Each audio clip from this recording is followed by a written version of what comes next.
পিতৃ কৃষক অত্যন্ত দৰিদ্ৰ কৃষক পৰিয়ালৰ এগৰাকী কন্যা সন্তানে গৌৰৱ কঢ়িয়াই নিলে নগৰবেৰালৈ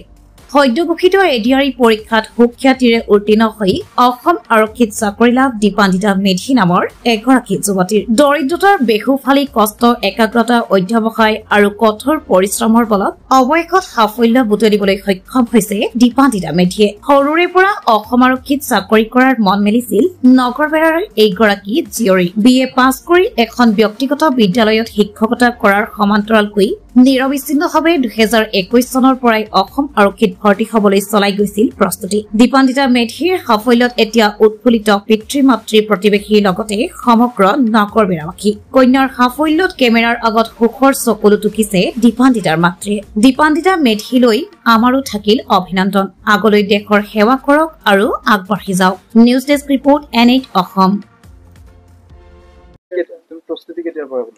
মই প্ৰস্তুতি 2021 চনৰ পৰা আৰম্ভ কৰিছিলো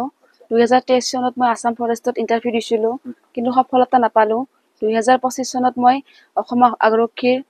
নিযুক্তি প্ৰক্ৰিয়াত সফলতা পাবলৈ সক্ষম হৈছো কেনেকুৱা অনুভৱ আমি জানো যে বৃহত্তৰ নগৰবাসী অঞ্চললৈ তোমাক লৈ গৌৰৱ নগৰবাসী অঞ্চলবাসীয়ে তুমি আসলতে ভাবিছিলা নে কেতিয়াবা যে অসম আৰক্ষীত চাকৰি পাম বা তুমি অসম আৰক্ষীত যে চাকৰি ল'ব লাগে কিয় কাৰণে মই সৰুৰ পৰাই সপোন আছিল অসম আৰক্ষীত চাকৰি কৰা তাৰ উপৰিও এটা সপোন আছিল যে দেশমাতৃক সেৱা কৰাৰ এটা সুযোগ অসম আৰক্ষীৰ জৰিয়তে পাম বুলি মই সদায় আশা কৰিছিলো আৰু এই আশা কৰিয়ে মই বহুত কষ্ট আৰু চেষ্টা কৰিছিলো যাৰ ফলত মই আজি এইখিনি সময়লৈকে আহিবলৈ সক্ষম হৈছো আৰু সফলতা পাবলৈ সক্ষম হৈছো আৰু কি কৰা তুমি বেলেগ কিবা কাম কৰিছিলা মই প্ৰাইভেট স্কুল এখনত কাম কৰি আছিলো তাৰ লগতে মই এনচিচিও কৰি আছিলো যোৱা বছৰ মোৰ এনচিচি চাৰ্টিফিকেট কমপ্লিট হৈছে হয় এই বছৰ মই অসম আৰক্ষীত নিযুক্তি পালো আমি দেখিছো যে যথেষ্টখিনি দৰিদ্ৰ পৰিয়ালৰ পৰা তুমি বিলংছ কৰা তো লিখা পঢ়াৰ ক্ষেত্ৰতে হওক বা যিখিনি আচলতে যোগান ধৰিব লাগে কিন্তু পাইছিল নে মানে হয় কিছু ক্ষেত্ৰত অসুবিধা হৈছিল কিছু ক্ষেত্ৰত পাইছিলো বা তাৰ উপৰিও কিছু ক্ষেত্ৰত অসুবিধাৰ সন্মুখীন হৈছো তথাপিও চেষ্টা কৰিছো আৰু আগুৱাই যাবলৈ তুমি কি ক'বা মানে যিখিনি বহু এনেকুৱা যুৱক যুৱতী আছে ছাত্ৰ ছাত্ৰী আছে অত্যন্ত দৰিদ্ৰ পৰিয়ালৰ পৰা তেওঁলোকক কি ক'বা তেওঁলোকক মই এটা কথাই ক'ব খোজো দৰিদ্ৰতা কেতিয়াও সফলতাৰ হেঙাৰ হ'ব নোৱাৰে মানুহে সদায় সপোন দেখিব লাগে আৰু কষ্টৰ চেষ্টা কৰিলে সকলো বস্তুৱে পাব পাৰে যিকোনো নহওক চাকৰিয়ে হওক আন কিছু ক্ষেত্ৰতে হওক মানুহে কষ্ট আৰু চেষ্টা কৰিব লাগে সদায় সেইটোৱে কি নাম তোমাৰ নমস্কাৰ মোৰ নাম দীপান্বিতা মেধি ইডিআৰই পৰীক্ষাত তুমি পাছ কৰিছা ন হয় আসাম পুলিচ কি বস্তু কনষ্টেবল ইউবি হয় এনে তুমি লিখা পঢ়া কিমান লৈকে কৰিছা মোৰ গ্ৰেজুৱেচন কমপ্লিট হৈছে 2024 চনত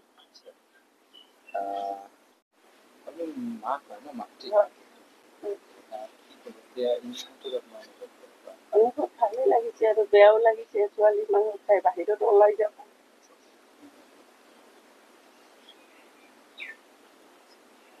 প্ৰস্তুতি কেতিয়াৰ পৰা লৈছে 2021 পৰাই লৈছে প্ৰস্তুতি আৰু তাই প্ৰত্যেকটা প্ৰস্তুতিত মই আগবঢ়াই নিছো তাইক মই মাণ্ডাকাটাত ইণ্টাৰভিউ দিব নিছো তাৰপিছত তাই যি বিচাৰিছে মই গোটেই দিব নোৱাৰিলো মানে চেষ্টা কৰিছো আৰু মোৰ লক্ষ্য সদায় এটাই সিহঁতে যেন পিছুৱাই নাযায় পিতৃ মাতৃৰ সাহসতে সদায় ল'ৰা ছোৱালী আগবাঢ়ি যায় সাপোৰ্টটো আছিল মোৰ মানে যথেষ্ট চাপোৰ্ট আছে সিহঁতে যি ভাল পায় সিহঁতক ভাল পাত মই বাধা দিয়া নাছিলো কষ্ট কৰিছিল ন কষ্ট যথেষ্ট কৰিছে খাব পালে নাপালেও দুয়োবেলা কলেজ ৰোডত দৌৰিব গৈছে কলেজৰ ফিল্ডত দৌৰিছে আহিছে মই কেতিয়াবা কৈছো খাৱা লোৱাত সুবিধা নাই দুয়োবেলা দৌৰিলে তোমাৰ কষ্ট হ'ব কিন্তু তাই মানা নাই কিন্তু কৈছে কষ্ট হ'বই কষ্ট কৰিলে মই দেউতা কি কৰে দেউতাই খেতি কৰে কি ক'ব আপোনাৰ ঘৰ ইয়াতে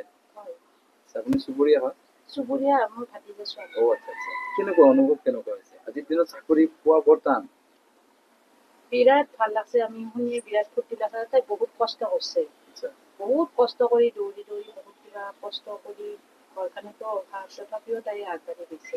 বিৰাটেই ভাল লাগছে তাই সফলতাখিনি আৰু খবৰটো শুনি বিৰাটেই ভাল লাগছে মই আহিছোঁ আহি তাই হেৰি কৰিছোঁ উৎসাহ দিছোঁ আৰু